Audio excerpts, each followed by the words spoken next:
I went to a medical assisting program first at Aquinas, and they put me into an internship in the emergency department at Kearney Hospital. That's where I fell in love with nursing and emergency nursing, and that was the only thing I wanted to do when I went to school.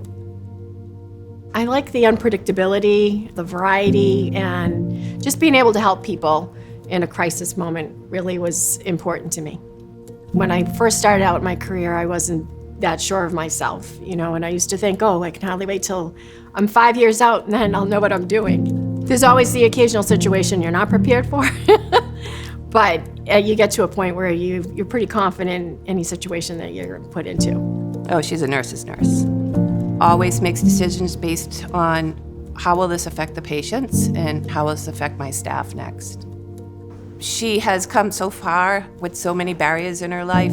She's a single mom, so I have great respect for what she has been able to do to grow herself and take good care of her children. So I have 6 children. I missed the 1990s completely because from 1990 to 2000, I was having kids. I still managed to work during that time.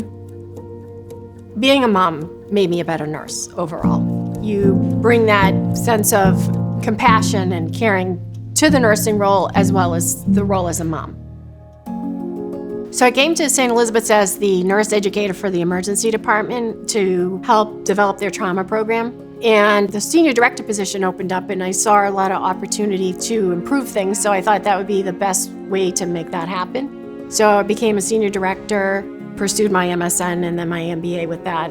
It was like building blocks as you move along. Became the interim CNO and then took the job permanently. It started to all come together as a leadership vision. I think I like the mentoring piece the most. Everyday type conversations about any topic they want to talk about. I like being able to help people kind of see beyond the curtain of what we're doing. I see the Labouré students around the building all the time, and I'll stop them and tell them, I'm a Labouré grad. Look where I am.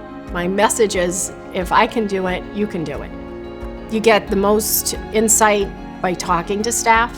It's one thing to hear about it in a meeting, it's another thing to actually witness it. To be able to go back to the executive level and say, this is what's happening on the front line as their voice, I think that's important. Congratulations! We're all super proud of you. None of us are surprised though, because you have the strongest work ethic of anybody that we know. It inspires us as your kids every day. You are a force to be reckoned with, and we're all just so proud of you. We can't wait to see what you do next. We need nurses like Dorothy today, first to grow the new grads. They're coming through school at a time where their clinical was compromised in many different ways. So we have to nurture them and grow them. And it takes a nurse with a very strong clinical background to understand that. And that is Dorothy. I identify as an emergency nurse. The leadership part came later. I just could never imagine myself doing anything else. It's just become my whole life, aside from being a mom. There's so many rewards. Not every day is great, but there's so many moments that you remember throughout your career that just make it worthwhile.